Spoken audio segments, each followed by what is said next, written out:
20 minutes. धन्यवाद मान्यवर, आपने महामहिम राष्ट्रपति जी के अभिभाषण पर मुझे अपनी बात कहने का मौका दिया।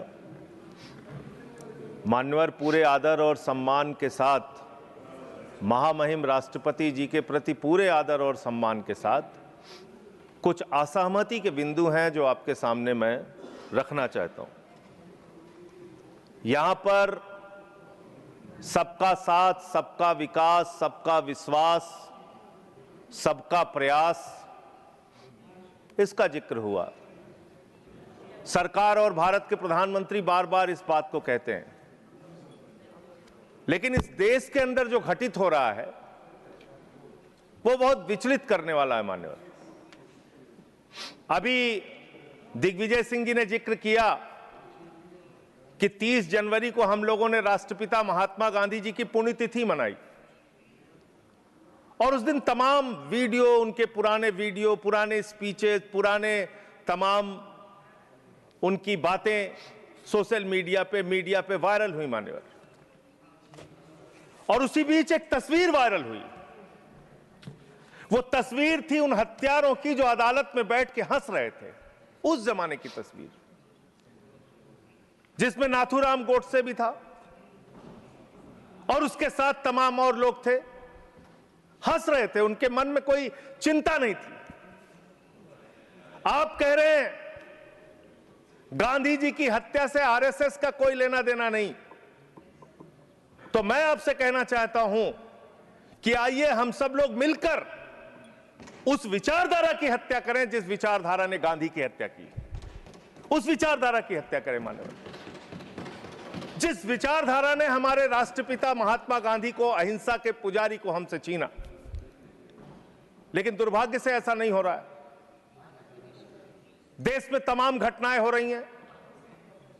पिछले दिनों बरेली में एक चर्च के सामने हंगामा किया गया, हनुमान चालीसा पढ़ा गया। लखनऊ के अंदर एक चर्च के सामने, वहां पर हंगामा किया गया, हनुमान चालीसा पढ़ा गया। क्या बजरंगबली जी ने आपसे कहा है कि चर्च में जाके हनुमान चालीसा पढ़ो? क्या भगवान श्री राम ने आपसे कहा है कि मस्जिद के सामने जाके रामचरितमानस का पाठ करो? अगर आपको हनुमान चालीसा पढ़ना है, हनुमान जी के मंदिर में जाइए, रामचरितमानस का पाठ करना है, राम जी के मंदिर में जाइए, वहां से कुछ आशीर्वाद लेकर आइए अपने लिए और इस देश के लिए। लेकिन वतन को बांटने की कोशिश मत कीजिए, वतन को बांटने की कोशिश मत कीजिए। मान्यवर, ये मंदिर, ये मस्जिद, ये शिवालय की जिद में वतन ही ना होगा तो क्या बांटिएगा? ये कब तक मजहबी नशा बांटिएगा? ये मंदिर, ये मस्जिद, शिवालय की जिद में वतन ही ना होगा तो क्या बांटिएगा? आप इस देश को बांटने का काम कर रहे हैं। एक विचलित करने वाला वीडियो उस दौरान आया मान्यवर। 25 दिसंबर के पहले जबलपुर में भारतीय जनता पार्टी की एक महिला नेता चर्च के अंदर घुसती है, घुसकर वहां एक नेत्रहीन महिला के साथ हाथापाई करती है और उसकी जो मासूम बच्ची बैठी रहती है उसको ये कहती है कि तुम इससे गलत काम कराने के लिए लाती हो। ऐसा समाज आप बना रहे हैं, ऐसा हिंदुस्तान बना रहे हैं। पूरी दुनिया में आप ऐसे विश्वगुरु बनेंगे। आज ऑस्ट्रेलिया में, इंग्लैंड में, यूएस में, न्यूजीलैंड में, दुनिया के अलग अलग देशों में जो लोग भारतीय रहते हैं उनको कितनी शर्मिंदगी महसूस करनी पड़ती होगी कि आप उनके धार्मिक मान्यताओं के हिसाब से उनको यहां पे पूजा अर्चना, इबादत, प्रेयर नहीं करने दे रहे हैं। यह हो रहा है मान्यवर इस देश के अंदर। इसलिए नफरत की राजनीति को पहले मारना होगा और आपकी नफरत की राजनीति रुक नहीं रही है, वो असीमित है, उसकी कोई सीमा नहीं है। पहले हिंदू को मुसलमान से लड़ाओ, फिर हिंदू को सिख से लड़ाओ, फिर हिंदू को ईसाई से लड़ाओ, फिर हिंदू को हिंदू से लड़ाओ, जाट को गैर जाट से लड़ाओ, मराठा को गैर मराठा से लड़ाओ, दलित, पिछड़े, सवर्ण को आपस में लड़ाओ। अभी आप एक बिल लेके आए, उस बिल के बारे में सुप्रीम कोर्ट ने कह के रोक लगा दिया कि यह बिल तो अस्पष्ट है, इसमें कोई स्पष्टता नहीं है इस बिल में। आप क्यों ऐसा बिल लेके आए जिसके कारण से पूरे देश का माहौल खराब हुआ? आपने झगड़ा कराया दलितों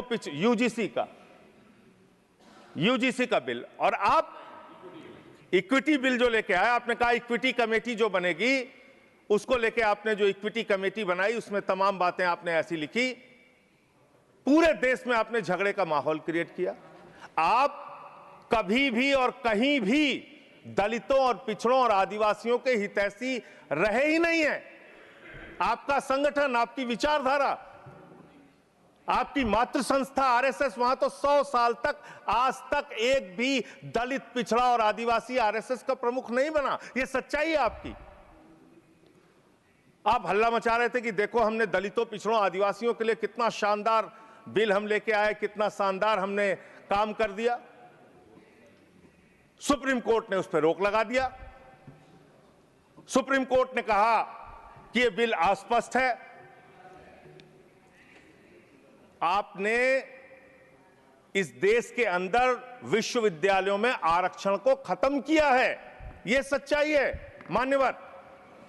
दलित, पिछड़े, आदिवासियों के लिए जो प्रोफेसर्स, असिस्टेंट प्रोफेसर्स की नियुक्ति होनी चाहिए, 80% से ज्यादा पोस्ट खाली पड़ी हुई है विश्वविद्यालयों में। और जो चीज आपके हाथ में है, आप दलितों, पिछड़ों, आदिवासियों के हितैषी कैसे हैं? 45 सेंट्रल यूनिवर्सिटीज है जिसमें से 38 केंद्रीय विश्वविद्यालयों में सिर्फ और सिर्फ सवर्ण जाति के लोग वीसी हैं और 7 में दलित, पिछड़े और आदिवासी हैं। तो आप बताइए जी, आज आप बताइए, आप मुझे बताइए, आपको 45 में से 38 सिर्फ एक जाति के, सवर्ण जाति के लोग मिल रहे हैं और बाकी 7 आपने पिछड़ा, दलित, आदिवासी बनाया और आप कहते हैं आप दलितों, पिछड़ों, आदिवासियों के हितैषी हैं।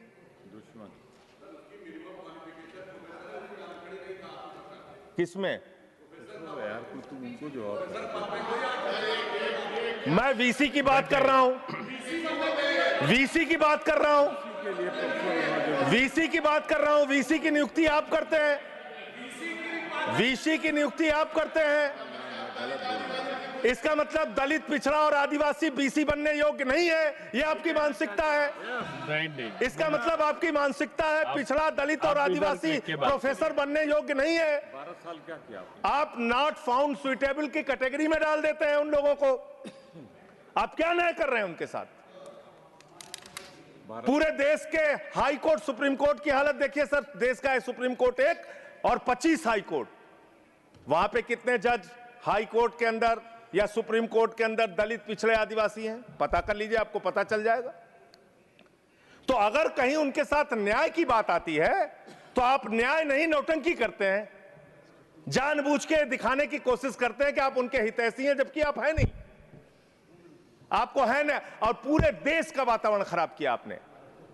मैं इस सदन के अंदर आपके माध्यम से सरकार को प्रस्ताव देना चाहता हूं, अगर आपकी नीयत साफ है तो हर विश्वविद्यालय में 2 तरह की कमेटी बनाइए।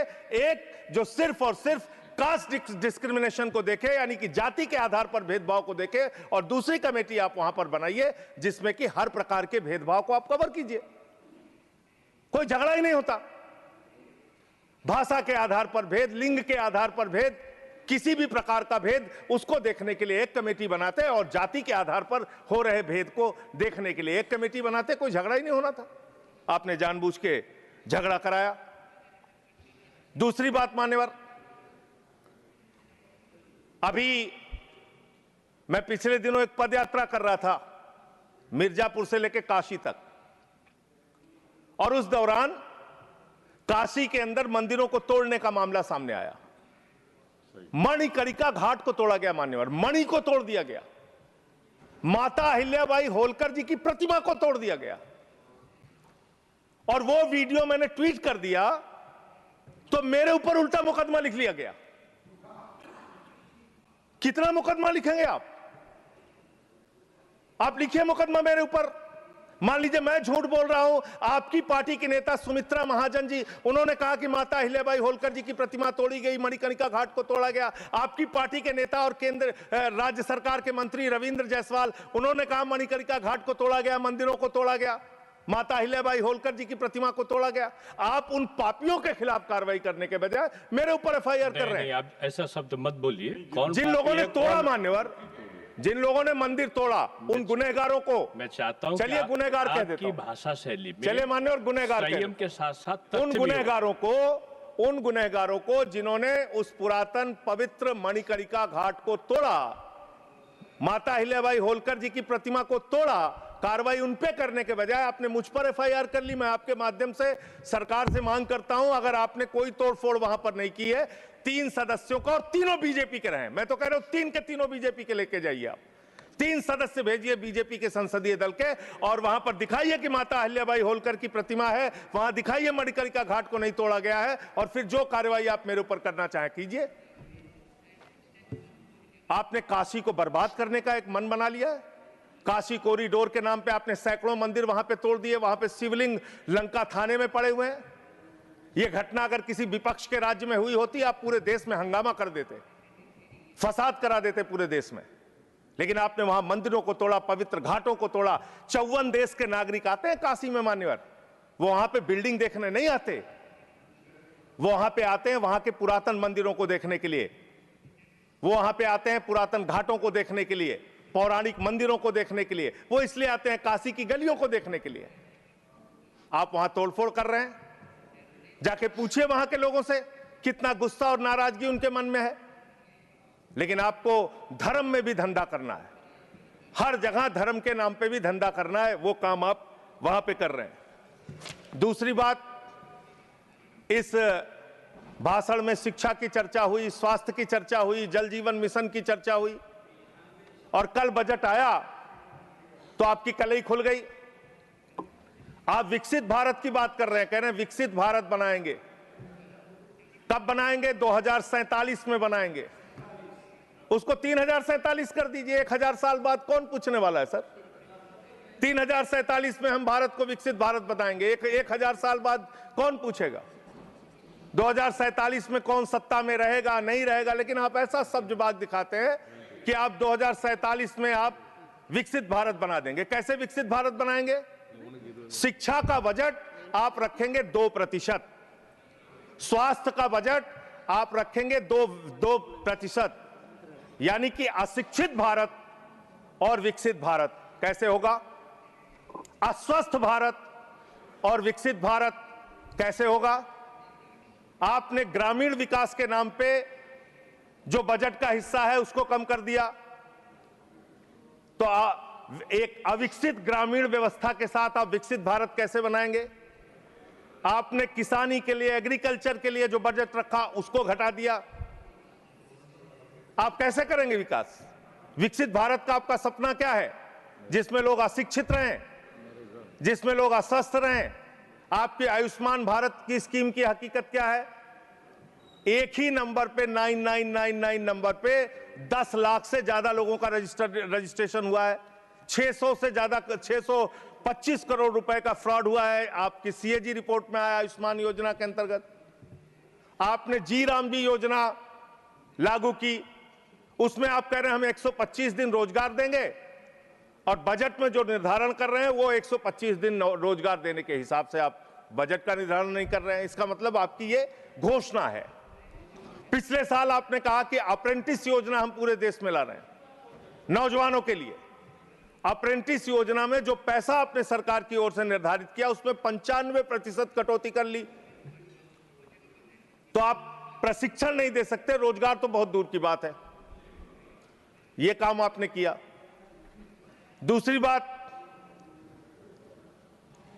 माघ मेला हुआ, बड़ी उसकी चर्चा हुई।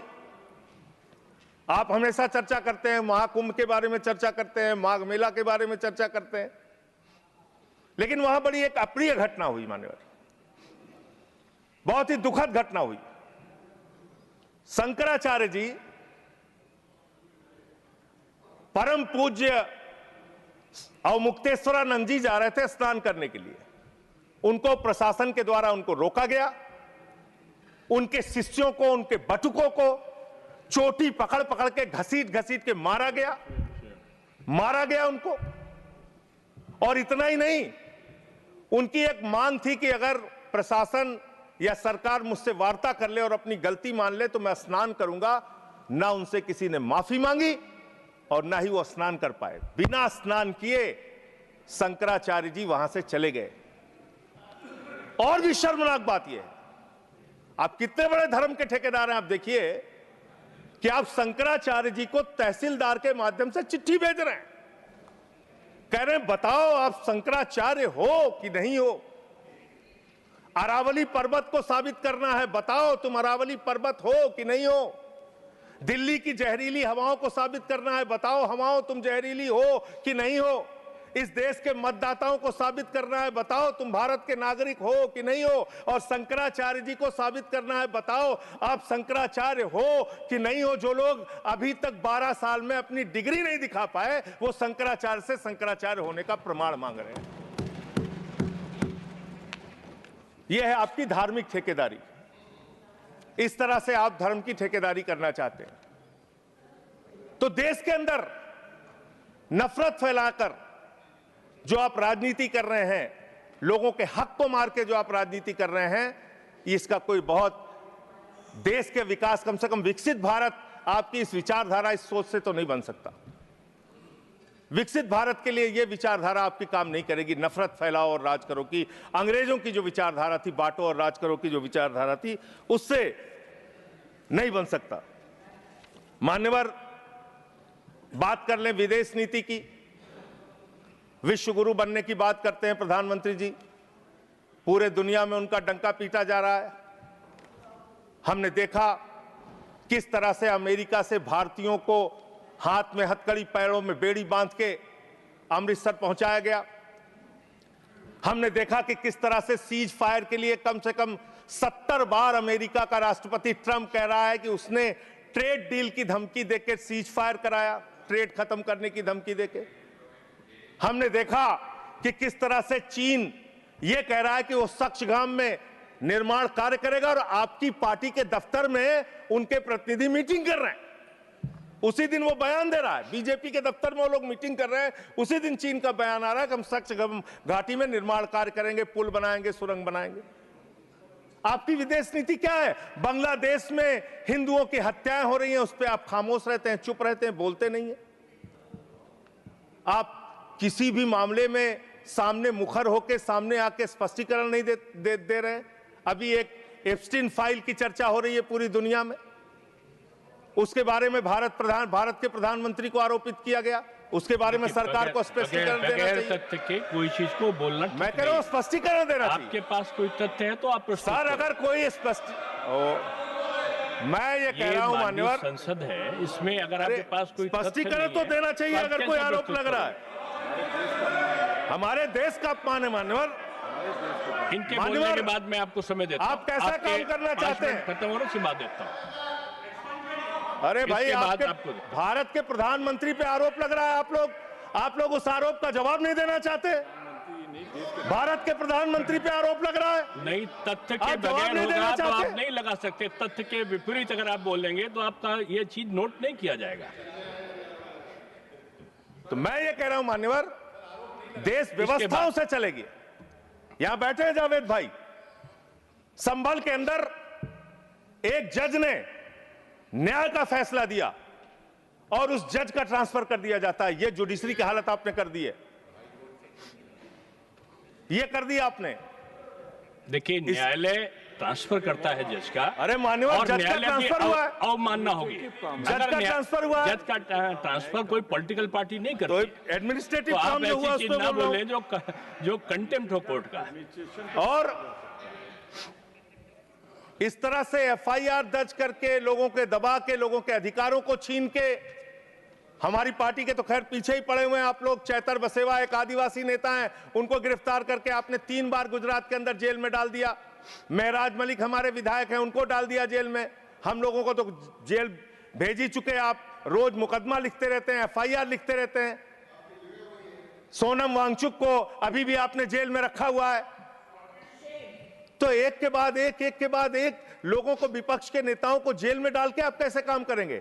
आप पूरे देश में एसआईआर के नाम पे लोगों के वोट काट रहे हैं, एसआईआर के नाम पे लोगों के वोट काट रहे हैं। बस खत्म कर रहा हूं सर, सबको 2-2 3-3 मिनट मिला है। मैं 1 मिनट में खत्म, 1 मिनट में आधा मिनट। मान्यवर, मैं पार्टी का लीडर हूं, 1 मिनट में खत्म। आधा मिनट पार्टी का लीडर है मान्यवर एसआईआर के नाम पे आप क्या कर रहे हैं? पूरे देश में करोड़ों लोगों के वोट काट रहे हैं। यूपी की बात अगर मैं कर लूं तो वहां पर आपके ही राज्य निर्वाचन आयोग ने जो चुनाव की सूची बनाई, ग्रामीण चुनाव के लिए, पंचायत चुनाव के लिए और शहरी चुनाव के लिए, उसमें दिखाया 17 करोड़ वोट। और एसआईआर के लिए जो केंद्रीय ज्ञानेश कुमार जी की निगरानी में जो सूची बनी, उसमें दिखाया गया 12 करोड़ 55 लाख वोट, 4.5 करोड़ वोट उत्तर प्रदेश में कहां पर उड़ गए? और आप कह रहे हैं हर बूथ पे 200 वोट बनाएंगे तो 3.5 करोड़ वोट आप ऐसे ही बना लेंगे। तो एक बहुत बड़ा फ्रॉड है। एसआईआर में आप नेताजी के परिवार को नोटिस भेज रहे हैं। बस खत्म कर रहा हूं मान्यवर, एसआईआर में आप नेताजी सुभाष चंद्र बोस के परिवार को नोटिस भेज रहे हैं, नोबेल पुरस्कार विजेता अमर्त्य सेन को नोटिस भेज रहे हैं, पूर्व एडमिरल को नोटिस भेज रहे हैं। अब कैसा एसआईआर करा रहे हैं? ये एसआईआर नहीं है, चुनावी घोटाला मैं कहना चाहता हूं। बहुत बहुत धन्यवाद। सुधांशु त्रिवेदी जी, एक मिनट में फाइल का जिक्र हुआ, एक विकृत यौन मानसिकता के सजायाफ्ता अपराधी का जिक्र इस संसद के पावन पटल के ऊपर करना इनकी विकृत और विक्षिप्त मानसिकता का प्रतीक है। सर, एक बात फैक्ट ऑफ द मैटर ये है, among the millions of emails there is no direct email with prime minister. Sir, no direct message, no direct phone call. मैंने पहले कहा है कि अगर कोई चीज तथ्य के परत नहीं है तो उसको यहाँ रिकॉर्ड नहीं सर, मैं अपनी बात बस 2 वाक्यों में समाप्त करना चाहता हूं। ना कोई ईमेल है, ना कोई मैसेज है, ना कोई फोन कॉल है। और उसके बाद